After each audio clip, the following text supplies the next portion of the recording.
Good morning, everyone. How are you? I am going to make a video today, and the title of this is it's actually a tag video, is Invade My Privacy Tag questions. I first saw this video by Susan at Little Poet, and I thought it was cute. So I am going to go ahead and do that for you. Let's get started. I have a little setup and I have my questions in front of me. So if you see me looking down, that's what I'm doing. First question, did you wake up cranky? Not today, I didn't, because I was able to get up when I wanted to. was able to sleep in a little bit, so I do not enjoy being awakened by an alarm, but such is real life. Number 2, would you date a man that's 25 years younger than you? No. Why would a 25-year-old man younger than me want to date me? Not happening. Number 3, would you ever smile at a stranger? Every day. I'm kind of friendly, I think. I think I'm very friendly. Actually, I like to talk to people. You know, I like to talk when I'm at restaurants. I like to talk to the waiters, the cashiers. I just like to find out about people. Now, I don't think I'm nosy, but I do like to talk to people. Number 4, can you commit to one person? Well, my answer to that is yes. On May 27th, we'll be married 25 years, and we were together before that for some time. So, yeah, I think I can commit. I don't know how much beyond 25. Sometimes I tell myself that too. All right, number 5, how often do you listen to music? Every day. I don't play it in the house that much, especially when the kids or my husband's here, because it competes with so many other noises, but always in my car, or if I am here by myself or I'm doing any kind of cleaning, I like to have my music on. Number 6, are you a social or an antisocial person? I can be either. You know, sometimes in crowds I will kind of stick to myself, because especially if it's a crowd where I don't know anyone, typically I don't enjoy being in that situation, but because I would rather, you know, talk to people and be around people that I know. But I would say really overall that I'm social. Okay, number 7. If your husband or your partner said that they love someone else, what would you say?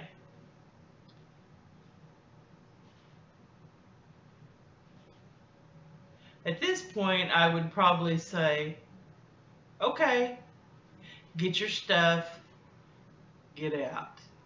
I've worked hard on this house and I'm keeping it. So you better find someplace else to stay, and you better get you a job, because you're not getting what's mine. Number 8, are you good at hiding your feelings? Not at all. If I'm mad, you know it. If I'm upset, you know it. I don't like that. That's something I wish I could. I wish I could be a poker player, but I'm not. I show my feelings very easily. I cry very easily when I'm upset. You know, when I'm mad, I cry. Commercials make me cry. So no, I'm not very good at hiding my feelings. I have some family members who are, and I wish I could be a little bit more like they are. Number 9, can you drive a stick shift? I sure can, but I have not in a long time. I think one of my first cars, second car actually, was a stick shift. third car was a stick shift, but that was back in the day when I was very poor and either going to school or had just started teaching, and money was tight. And my dad had always told me that that stick shifts were more dependable. You got better gas mileage, so that was the reason that I drove a stick shift. Okay. Number 10. What's something that people would be surprised to know about me or to learn about me? I'm pretty much an open book here. I guess I share too much probably, but I guess the thing that could surprise someone is that in my younger years I was a good athlete. Before I was heavy, I can tell you that. Number 11, when was the last time you cried? In the shower last night. I've got a couple of things sometimes that are just overwhelming in my life. And I'm not alone. I know a lot of people, when you get my age, and younger, we start facing difficulties with our parents. My dad's been in a nursing home for 8 years, almost 8 years, and he is a dementia, Alzheimer's patient, and he isn't aware of his surroundings or anybody or anything, and right now he's to a point in his life he doesn't want to be bothered. He just wants to sleep. He's not eating much. He's down to 122 pounds. He's never been a big guy anyway. So I think when he went into the nursing home, I think he weighed around 132 to 135. So, he's always been a very thin fella, but, he doesn't eat. Of course, I know he doesn't burn any calories, but I just keep thinking how long can he hold on like this? It's a miserable existence for me. It's hard to see. I can now talk about it. I'm not crying. Usually I break down, and I'm not going to this time. I am going to hide my feelings, but it's hard to see it. It's hard to see him endure that. And another situation that made me cry in the shower last night is I have a family member that I love very much who struggles with addiction, and it makes me sad because he doesn't realize how wonderful, how special, how smart, how loved he is. He can't see his self-worth. I know we all have that issue from time to time. I'm guilty of it too. And I probably have a food addiction. And, that makes me unhappy because that affects my health and my mobility and all that. But it doesn't really change my personality. But those are things that have made me cry recently. Okay, I think I'm down to about 3 more questions. Number 12, have you ever liked anyone that you really didn't expect to? And I know that I have. I'm one of these people, I think like all of us, first impressions mean a lot. I'll look at someone, and if something about their physical appearance is offsetting to me, I might just say, I don't know about them. I don't know if we have anything in common. But I have learned through the years that people that you would think live a lifestyle so dissimilar to yours can be friends, and they can be people that you admire and that you respect, even though they're very different. So, yeah, I have.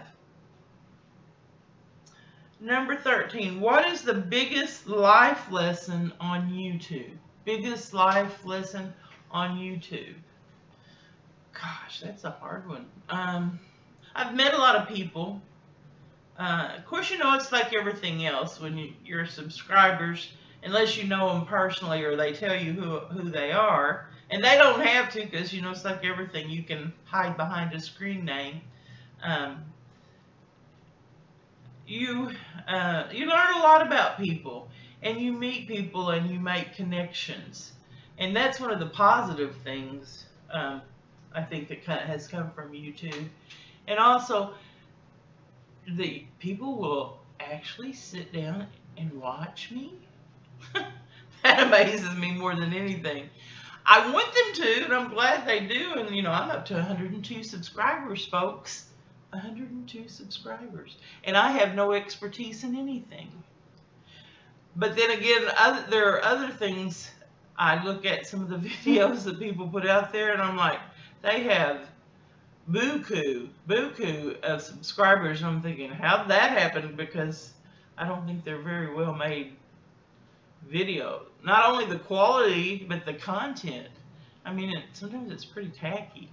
And I don't want to be judgmental, but so sometimes I think that 102 should be 102,000, because baby, I'm hot. You better toot your own horn in this life. Okay, number 14. The last question is, what defines success? In my eyes, the definition of success is being content, being happy in the circumstances, in the situation that you're in, with what you have. I feel very successful. You know, I've had a career that I enjoyed for the most part. I have a retirement, yay, I have a retirement system. And I am not going to be old and penniless. I have a wonderful family, a pretty great husband, and I have a small group of family, or friends rather. I have a pretty big family, but you know, I have a group that I love, that I know love me. And so my world, even though as you get older, you know, when you're younger, your world is much broader and much bigger, and there's so much out there to see. And as you know, just the aging process, your world starts getting just a little smaller and shrinking, you know, because I don't know, it's just the way it is. Maybe that, I don't know if that makes sense to you or not, but you know, you surround yourself with the most important things. And that's the way I see it, that my world is so much smaller than it once was, but I'm also in a better place. I'm better satisfied with life. Not saying it's wonderful all the time, and that I don't like a little adventure and that I don't want to do new things. But I'm finally at a place where, hey, I have a house.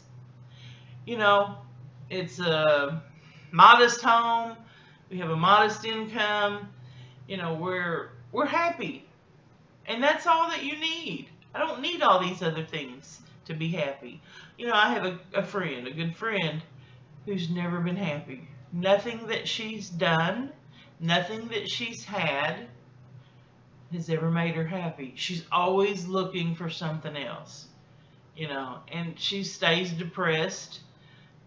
And, you know, she's older than I am, and she's not pleased. And I'm thinking, life's too short for that, people.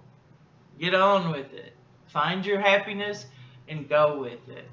Okay, guys, I'd like to thank Susan rather, for sharing her video, and I hope that you like this and that you have found it enjoyable. And I hope you're doing great and having a great day. And I am going to cut this off right now before I get any more chatty. Thank you for watching. Thank you for subscribing. You all take care, and I'll be back soon. Bye now.